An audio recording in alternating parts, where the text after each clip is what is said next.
Hello दोस्तों, कैसे आप सभी लोग। I welcome you all on our YouTube channel and today is the 11th part, right? 11th part of our previous year wish puzzles which we are doing for the SBI clerk exam, which is expected to happen in the January first week, right? So let's start our today's puzzle. देखते हैं आज की चार कौन कौन सी खास puzzle है जो आप लोग अपने एग्जाम में एक्सपेक्ट कर सकते हो। उनके बेसिस पे एग्जैक्ट वही पजल नहीं, बट उनके बेसिस पे सिमिलर पजल आप लोग एक्सपेक्ट कर सकते हो, right? So before starting the session, I would like to let you know that we have started the score booster session. Score booster session भी अपन लोग ने स्टार्ट किया हुआ है, जो कि आपके मिसलेनियस क्वेश्चंस का पार्ट है। रीजनिंग में आपका केवल पजल्स ही नहीं आता है, मिसलेनियस क्वेश्चंस भी आते हैं, which include syllogism, inequality, direction, blood relation, order and ranking and many more topics, right? तो उसके लिए भी अलग से हम सेशन रिकॉर्ड करके डालते हैं, तो आप लोग चाहें तो वो भी देख सकते हैं। डिस्क्रिप्शन में उसकी पूरी प्लेलिस्ट हमने दे रखी है, राइट? तो स्टार्ट करते हैं दोस्तों, बिना देरी किए। सेशन को एक बार लाइक कर देना, अगर नए हो तो सब्सक्राइब जरूर कीजिएगा चैनल को, और सेशन कैसा लगता है कमेंट में जरूर बताइएगा। काफी लोगों के कमेंट्स भी आते हैं पीडीएफ के लिए, उसका मैं जब सेशन खत्म होगा उसके बाद बताऊंगा उसका क्या इलाज है, ठीक है? तो स्टार्ट करेंगे पहली पजल के साथ दोस्तों। पहली पजल आप लोगों के सामने आपकी स्क्रीन पे ये गई, जो कि स्क्वायर टेबल के बेसिस पे है, जो इंग्लिश में भी दे रखी है और हिंदी में, दोनों में दे रखी है, राइट? तो जिसको जैसे कंफर्टेबल हो उस तरीके से कर सकता है। अपन लोग स्टार्ट करेंगे इसका solution. 8% PQRST UVW are sitting around a square table in such a way four of them are sitting at the corner facing away from the center while four of them are sitting in the middle of the sides and facing the center. Very good. चलो, एक square table की बात हो रही है जिसमें से चार लोग आपके क्या है, कॉर्नर पे बैठे हैं। चार लोग कॉर्नर पे हैं, चार लोग मिडिल ऑफ द साइड्स हैं, इस तरीके से कुछ, ठीक है? 1 2 3 4 5 6 7 और 8। कॉर्नर वाले away from the centre, corner वाले अवे फ्रॉम द सेंटर का मतलब क्या हो गया? आउटसाइड फेस कर रहे हैं। कहां फेस कर रहे हैं? आउटसाइड। कॉर्नर वाले आउटसाइड कर रहे हैं। इतना तो खैर अपन को करना ही पड़ेगा, इसमें तो थोड़ा टाइम लगना ही लगना है। और मिडिल वाले कहां पे कर रहे हैं? इनसाइड। कोई जादू की छड़ी नहीं है कि तुरंत बन जाएगी पजल, ठीक है? तो इसमें थोड़ा सा अपना 30 सेकंड तो जाने ही जाने हैं। अब स्टार्ट करेंगे इसको। इसको केस नंबर 1 नाम दे देते हैं और इसको केस नंबर 2 नाम दे देते हैं, right? So let's start the solution. देखते हैं क्या बनेगा इसका। बोल रहा है वी सेकंड राइट में डब्ल्यू के, और डब्ल्यू जो कि मिडिल ऑफ द साइड है। W middle of the side है तो यहां पे रख दो, और वी सेकंड राइट मतलब ये बन गया वी, और ये बन गया अपना V, right? Okay. U is an immediate neighbour of the one who sit opposite to V। V के अपोजिट जो है U उसका इमीडिएट नेबर है, तो V के अपोजिट ये वाला पर्सन और इसका इमीडिएट नेबर U, या तो ये बनेगा या फिर अपना U ये बनेगा। फिर बोल रहा है केवल वन पर्सन है यू और टी के बीच में। यू और टी के बीच में अगर एक पर्सन है तो देखो दोनों ही जगह पे ऐसा हो सकता है, टी या तो यहाँ पे आ जाएगा या टी अपना यहाँ, और सेम टी या तो यहाँ आ जाएगा या फिर टी अपना यहाँ आ जाएगा। आगे देखते हैं। पी इमीडिएट लेफ्ट में टी के, तो केस नंबर 2 में टी का इमीडिएट लेफ्ट तो यही बनेगा जो कि नॉट पॉसिबल है, तो पी अपना यहाँ आएगा और टी अपना यहाँ पे कंफर्म रहेगा, ठीक है? इस केस में देखो कि टी अगर यहाँ पे है तो टी के इमीडिएट लेफ्ट में पी यहाँ कंफर्म हो जाएगा, लेकिन टी अगर यहाँ पे है तो इसका इमीडिएट लेफ्ट ये बनेगा जो कि नॉट पॉसिबल है। तो अपन को एक बात मतलब पता चल गई टी कहाँ पे रहेगा, राइट? चलिए आगे देखते हैं। As many person sit in P W as between T R. P और डब्ल्यू के बीच में जितने हैं, पी और डब्ल्यू के बीच में एक आ रहा है तो टी और आर के बीच में एक आएगा, तो आर यहीं पे बन सकता है। यहाँ पे पी और डब्ल्यू एक दूसरे के अपोजिट है तो टी और आर भी एक दूसरे के क्या आएंगे? अपोजिट आएंगे, राइट? आर और एस एक दूसरे के नेबर नहीं है तो एस यहाँ पे आ जाएगा और एस अपना यहाँ आ जाएगा। एक पर्सन बचा है क्यू, क्यू यहाँ बनेगा और इधर क्यू यहाँ बनेगा। और क्यू तीन लेफ्ट में एस के, तो इस वाले केस में एक दो तीन, तीन लेफ्ट में बन रहा है, लेकिन यहाँ पे आप देखोगे एक दो तीन, तीन राइट बन रहा है, तो केस नंबर 2 गलत और केस नंबर 1 सही। उम्मीद करता हूँ आप लोगों ने सेम यही सॉल्यूशन बनाया होगा। मूव करेंगे अपनी दूसरी पजल पे दोस्तों। दूसरी पजल आपके सामने ये गई जो कि सर्कुलर टेबल की है। इंग्लिश और हिंदी दोनों बाइलिंगुअल आपको कंटेंट मिल रहा है, जैसे चाहे आप लोग कर सकते हैं। तो इंग्लिश में अपन लोग सॉल्व करेंगे, देखते हैं क्या बोल रहा है। 8% A to H are sitting around circular table facing the centre. Okay, 1 2 3 4 5 6 7 8। And same एक और अपन लोग सर्कल बना लेंगे। 1 2 3 4 5 6 7 8। केस नंबर 2 और केस नंबर 1 इस तरीके से नाम दे देते हैं इसको। कलर चेंज कर लेते हैं जल्दी से। अब देखिए क्या बोल रहा है। H and G are immediate neighbour. H और जी इमीडिएट नेबर है तो ऐसा हो सकता है एच अगर मैंने यहाँ पे फिक्स कर लिया तो जी या तो यहाँ आएगा, और एच अगर मैंने यहाँ पे फिक्स कर रखा है तो जी यहाँ आ जाएगा। ऐसा भी हो सकता था एच की जगह पे जी रख दूं, कोई फर्क नहीं पड़ता, दोनों ही एक ही बात है, मतलब सॉल्यूशन सेम आएगा। आप लोग को जैसे कंफर्टेबल लगे वैसे कर सकते हैं। दो लोग जी और ई के बीच में हैं और ई एच के अपोजिट नहीं है। तो देखो जी और ई के बीच में दो है, अगर पहले केस में जी के अगर मैं लेफ्ट से लेता हूं 1 2, ई यहां पे आ जाएगा, और एक दो ई यहाँ आ जाएगा अगर जी के राइट से लूंगा, लेकिन ई एच के अपोजिट है नहीं, तो इसीलिए हमें जी के लेफ्ट से लेना पड़ेगा और ई अपना यहाँ बनेगा, राइट। इस वाले केस में जी और ई के बीच में दो है, तो अगर जी के लेफ्ट से देखता हूं तो एक दो ई यहाँ आएगा तो एच का अपोजिट हो जाएगा, एक दो ई यहाँ रखूंगा तो एच का अपोजिट नहीं बनेगा, तो ये इसका सॉल्यूशन बनेगा।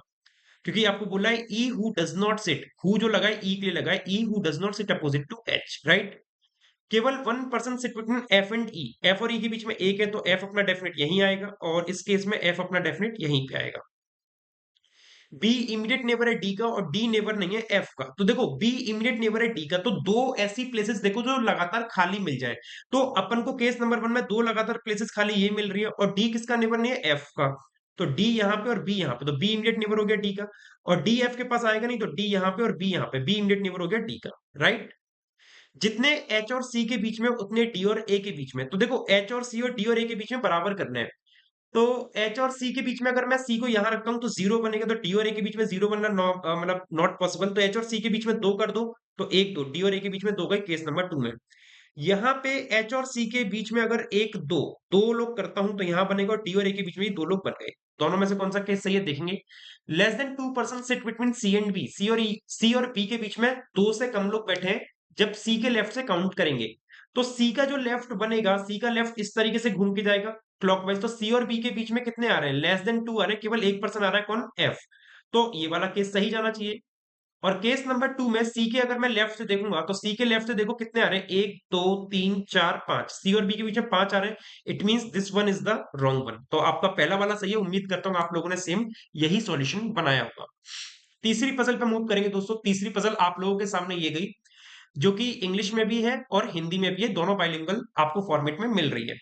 तो स्टार्ट करेंगे, इसका सॉल्यूशन देखेंगे किस तरीके से बनेगी, जो कि डेज बेस्ड पजल है। 7 person A to G got married on 7 different days of a week starting from Monday to Sunday. Okay, तो Monday, Tuesday, Wednesday, Thursday, Friday, Saturday और संडे। 7 लोग इन 7 अलग अलग दिनों में शादी कर रहे हैं, उनकी शादी हो रही है, और देखते हैं किसकी किस दिन हो रही है। ठीक है,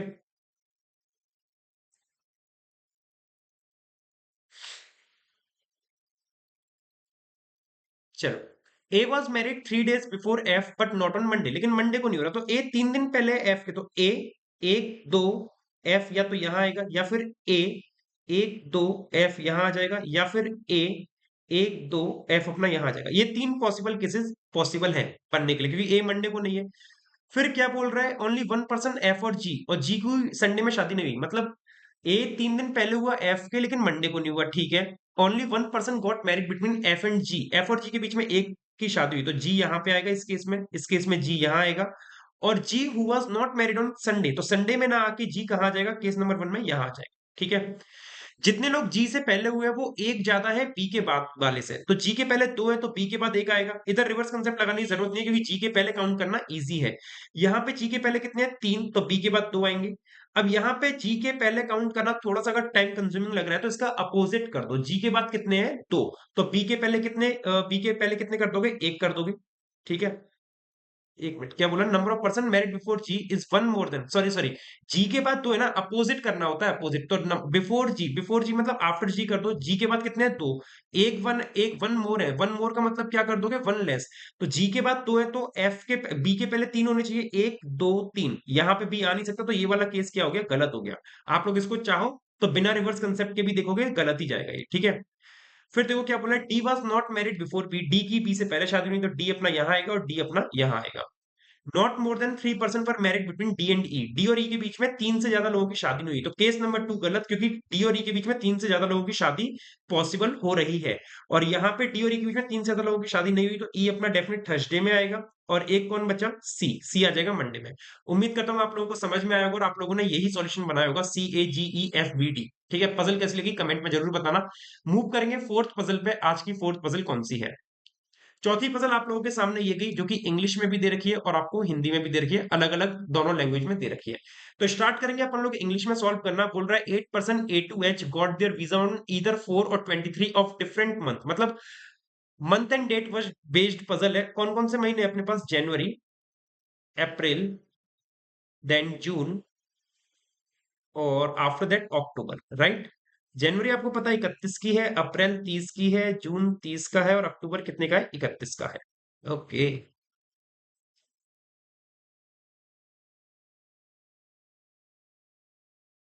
और 2 तारीखें कौन कौन सी? 4 और 23। ठीक है। एक और केस बना लेते हैं कि जरूरत तो पड़ेगी पड़ेगी। चलिए देखते हैं। G got the visa 2 month before F. G को 2 महीने पहले मिल रहा है एफ के, bear both got the visa on different dates. देखो, जी 2 मंथ बिफोर एफ, कोई भी ऐसी गलती मत कर देना भूल से भी कि जनवरी में जी को रखा तो जून में आपने एफ को रख दिया, ऐसा बिल्कुल मत कर देना, क्योंकि जनवरी से जून तक 5-6 महीने का गैप हो जाएगा। क्योंकि जनवरी, फरवरी, मार्च, अप्रैल, मई, जून, 5 महीने, मतलब 5 महीने बाद आ रहा है जून, तो ऐसा बिल्कुल मत कर देना। ठीक है। तो आपको क्या करना है, यहाँ पे मंथ देखो कौन से ऐसे 2 मंथ है जिसमें 2 महीने गैप आ रहा है। जनवरी से अप्रैल में, फरवरी मार्च 2 महीने का गैप आ रहा है, तो 2 महीने बाद तो पॉसिबल है नहीं। अप्रैल से जून में देखोगे, अप्रैल के 1 महीने बाद मई और 2 महीने बाद जून, तो अप्रैल और जून का कॉम्बिनेशन पॉसिबल है।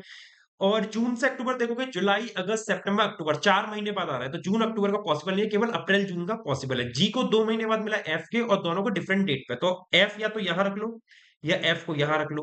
डिफरेंट डेट पे तो जी यहां रख लो या फिर जी अपना यहां रख लो। यही दो पॉसिबल केसेस मतलब पॉसिबल है। फिर सी को 3 महीने पहले मिला है जी के। अब देखो जून के 3 महीने पहले कौन सा आ जाएगा भैया? जून के 3 महीने पे C got 3 month before G on an even date. सही है क्या? एक minute, G got the visa 2 month before F. G got the visa 2 month before F है, सॉरी सॉरी, यहाँ पे आपको बोला था, गलत कर दिया। जी को 2 महीने पहले मिला है एफ के। एफ आएगा जून में, एफ जून में आएगा, ये मैंने गलत कर दिया, सॉरी। एफ आएगा जून में या तो यहाँ पे या यहाँ पे, और जी आएगा यहाँ पे या फिर यहाँ पे, क्योंकि जी को 2 महीने, कितने 2 महीने पहले मिला है ना एफ के, जी को 2 महीने पहले मिला है और मैंने आफ्टर कर दिया था, तो मेरी मिस्टेक है वो। दोनों को डिफरेंट डेट पे मिला है, ठीक है। सी 3 महीने पहले जी, तो अप्रैल से 3 महीने पहले अपना जनवरी आता है, डेफिनेट है। अप्रैल के 1 महीने पहले मार्च, 2 महीने पहले फरवरी और 3 महीने पहले जनवरी। तो सी को जी के 3 महीने पहले मिला है इवन डेट पे, तो सी अपना डेफिनेट यहाँ आएगा और सी अपना डेफिनेट यहाँ आएगा, ठीक है। Number of person got visa after C, तो देखो आफ्टर सी काउंट करने में अगर दिक्कत हो रही है, बिफोर सी देख लो, बिफोर सी और वन मोर को वन लेस कर दो, तो वन लेस मतलब कितना हो गया? 0। तो जो इसके बाद से कंपैरिजन कराएगा उसके बाद कितना आना चाहिए? 1, तो बी कहां पे आ जाएगा? बी आ जाएगा यहाँ पे। सेम इधर भी क्या आ जाएगा? B. Reverse concept of puzzle अगर आप लोग ने सीख लिया ना, थोड़ा सा वर्क कर लिया, थोड़ी सी प्रैक्टिस कर ली इस रिवर्स कंसेप्ट पे, तो मतलब आपको काउंट करने में आसानी हो जाएंगी चीजें। अब आप किसको, सी और बी को कंपैरिजन करके देख लो बिना रिवर्स कंसेप्ट के, सेम यही चीज बैठेगी, ठीक है। H got 4 month before T, H को 4 महीने पहले मिला है टी के, तो एच को 4 महीने पहले मिला है टी के, तो देखो जनवरी अप्रैल में तो फरवरी मार्च अप्रैल 3 महीने गैप बन रहा है, तो जनवरी अप्रैल बनेगा नहीं। अप्रैल और जून में, अप्रैल के 1 महीने बाद मई, 2 महीने बाद जून नहीं बनेगा। जून अक्टूबर में देख लो, जून के 1 महीने बाद जुलाई, अगस्त, सितंबर, अक्टूबर 4 महीने गैप बन रहा है, तो जून और अक्टूबर में इन दोनों का मतलब कॉम्बिनेशन बनेगा एच और डी का, तो एच को 4 महीने बाद मिल रहा है डी के, तो डी यहाँ पे, एच यहाँ पे, सेम डी यहाँ पे और एच यहाँ पे, राइट।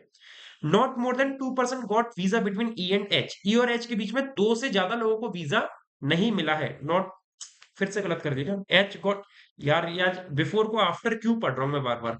यहाँ बिफोर बोल रहा है, H got 4 month before F, before D, sorry, H got 4 month before D, H को 4 महीने पहले मिला है डी से, ये मैं क्या कर रहा हूँ, बार बार बिफोर को आफ्टर पढ़। एच यहाँ पे और डी यहाँ पे, एच यहाँ पे और डी यहाँ पे, H got 4 month before D, ठीक है। Not more than 2% got visa between E and H, E और एच के बीच में दो से ज्यादा लोगों को नहीं मिला, तो दो लोगों को तो मिल सकता है ना, तो एक दो, ई यहाँ पे आ जाएगा। और केस नंबर 2 में देखो, ई और एच के बीच में दो से ज्यादा लोगों को नहीं मिला है, तो दो लोगों को मिल सकता है, एक को भी मिल सकता है, जीरो को भी मिल सकता है, तो ई अपना यहाँ भी आ सकता है और ई अपना यहाँ भी आ सकता है। A did not get visa before E, A को ई से पहले नहीं मिला, तो ए को ई के बाद मिलेगा। अगर ए को ई के बाद मिलेगा तो ई अपना यहां रहेगा, ए अपना यहां रहेगा। और ए को ई के बाद मिलेगा तो केस नंबर 1 में ई के बाद तो जगह ही नहीं है, तो केस नंबर 1 गलत, और केस नंबर 2 क्या हो गया? सही हो गया। उम्मीद करता हूँ सभी को समझ में आएगा। C E G A H F B D is the right solution. अगर ये सभी को क्लियर हो तो मुझे बताइएगा। आज थोड़ी सी मेरी तरफ से गलती हो रही थी, बिफोर को मैं बार बार आफ्टर पढ़ रहा था, राइट। पजल्स कैसी लगी कमेंट में जरूर बताना, ये इसका हिंदी में दे रखा है। और आज का सेशन यहीं पे समाप्त होता है। आज हम लोग की 4 पजल फिर कंप्लीट हो गई, और 11th सेशन था, इसका मतलब 11 into 4, 44 puzzles we have completed till now. तो उम्मीद करता हूँ आप लोग इस चैलेंज को बहुत अच्छे से फॉलो कर रहे होंगे। सेशन पसंद आया तो लाइक कर देना, शेयर कर देना अगर अच्छा लग रहा हो तो, और अगर चैनल पे नए हो तो सब्सक्राइब जरूर कर लेना। नमस्कार दोस्तों, जय हिंद।